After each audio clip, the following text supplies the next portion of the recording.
In the 1870s, the South Texas brush country was a place where maps seemed unfinished and authority felt distant. Mesquite thickets twisted across the land like natural barricades, their thorns tearing at clothing and skin. Cactus and scrub stretched for miles beneath a sun that showed no mercy. Small ranches stood isolated, separated by long, silent expanses where riders could disappear within minutes. It was a landscape that favored those who knew it well and punished those who did not. After the Civil War, the region struggled with instability. Cattle rustling flourished across the Rio Grande corridor. Bandits exploited the rugged terrain, slipping across borders and vanishing into brush so dense it swallowed entire horsemen. Communication was slow, and local sheriffs lacked the manpower to patrol territories larger than some eastern states. Fear settled quietly over ranching communities. Families barred doors at night, and ranchers slept lightly, rifles within reach. The brush country did not allow for simple solutions.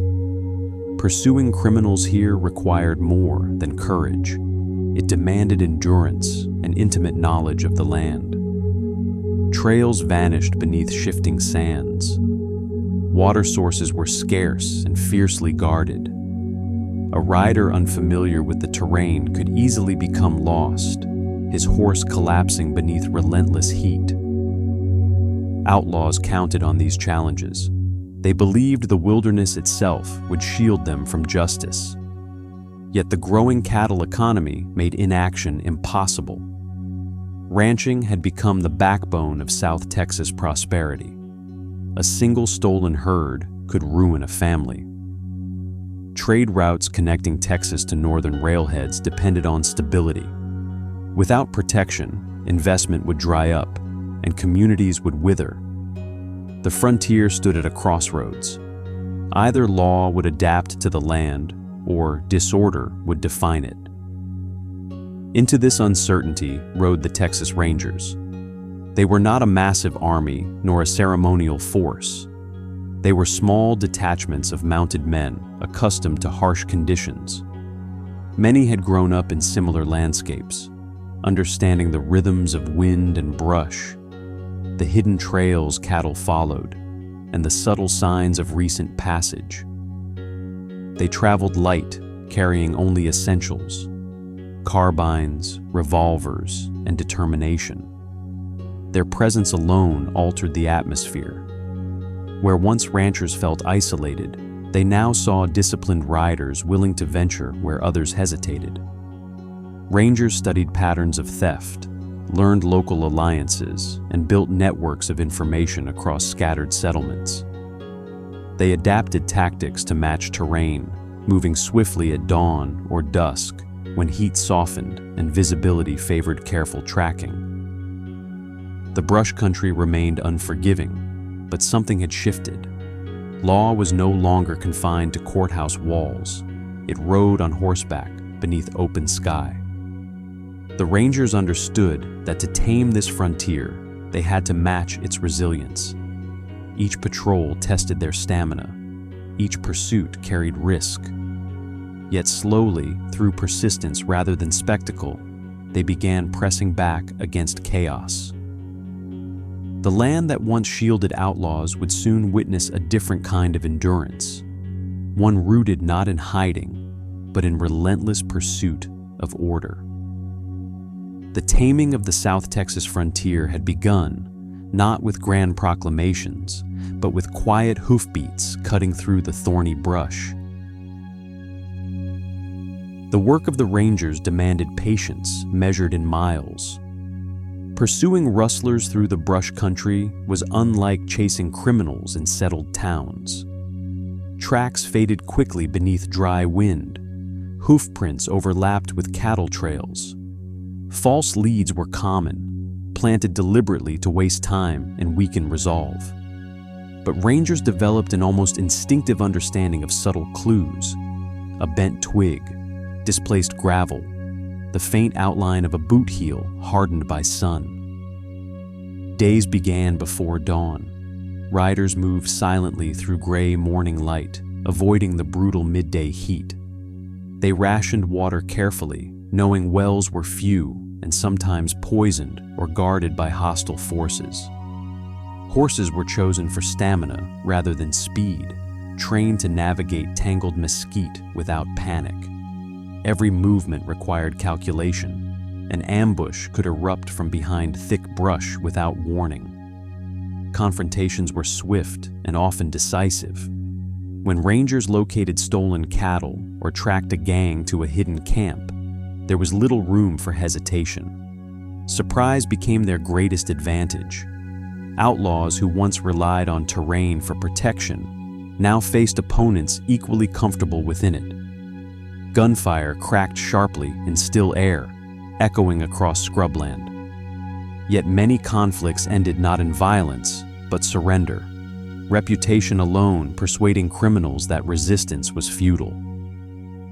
Beyond direct pursuit, rangers focused on prevention. They coordinated with ranchers to mark cattle clearly, established communication signals across settlements, and mapped previously uncharted areas.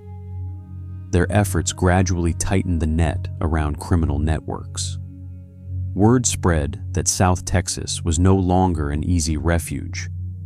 Rustlers began avoiding regions where ranger patrols were frequent and unpredictable. The emotional toll of the work ran deep. Weeks in isolation tested mental endurance as much as physical strength. Rangers missed families and lived with constant uncertainty. Yet camaraderie sustained them. Around modest campfires, they shared sparse meals and quiet conversation, building trust essential in life or death moments. Loyalty was not merely tradition, it was survival. Communities responded with cautious optimism. Ranchers who once kept herds close to homesteads began expanding operations again. Trade routes reopened with greater confidence. Markets stabilized. Children growing up in the region witnessed a gradual shift from fear to guarded stability. The frontier was not suddenly peaceful, but it was no longer unchecked. The Rangers' success lay not in dramatic battles, but in consistency. They returned again and again, refusing to be driven away by heat, distance, or danger. Through disciplined persistence, they transformed unpredictability into accountability. The brush country, once synonymous with lawlessness, began acquiring a different reputation, one shaped by resilience and steady enforcement. By the 1880s, the transformation of South Texas was undeniable. While challenges remained, the era of unchecked banditry had diminished. Ranching operations expanded confidently across territories once considered too dangerous to manage. Settlements grew into structured towns with schools, stores, and reliable trade connections. The steady presence of the Rangers had reshaped the region's trajectory. Their legacy was not simply one of force, but of adaptation. They had proven that law enforcement on the frontier required understanding environment as deeply as adversaries. Instead of imposing rigid systems unsuited to the land, they blended mobility with local knowledge. They built alliances across cultural and economic lines, recognizing that cooperation strengthens stability more effectively than isolation. Young men who witnessed ranger patrols came to view service as honorable. Some would eventually join their ranks, continuing traditions of discipline and responsibility. The frontier spirit did not vanish, it matured. Courage remained essential, but it was directed toward preservation rather than reaction. Ranchers invested in stronger fencing and better communication, confident that protection supported progress. The brush country itself seemed less foreboding. Mesquite still twisted across the plains, and summer heat remained relentless, but fear no longer defined daily life. Travelers moved with greater assurance. commerce flowed steadily. Communities celebrated small victories, a successful harvest, a safe cattle drive, without the constant shadow of loss. The Rangers did not claim grand triumph. Their achievements were measured quietly. Fewer stolen herds, fewer violent confrontations, more nights when families slept undisturbed. Their work demonstrated that even the most challenging landscapes could be governed through persistence and integrity. Order did not arrive overnight. It was carved slowly from wilderness by men willing to endure as much as the land demanded. As decades passed, stories of the Brush Country Campaign circulated widely. They became part of broader American frontier lore. Tales of mounted lawmen navigating thorns and shadows to defend livelihoods. Yet beneath legend lay practical truth. Stability had been earned through relentless effort. The taming of South Texas was never about domination. It was about safeguarding opportunity and ensuring that hard work could flourish without constant threat. In doing so, the Rangers helped shape a broader understanding of justice on the American frontier, firm, mobile, and rooted in accountability. Where once the wind carried whispers of lawlessness through thorny brush, it now carried something steadier, the quiet confidence of a region secured by those who refused to yield.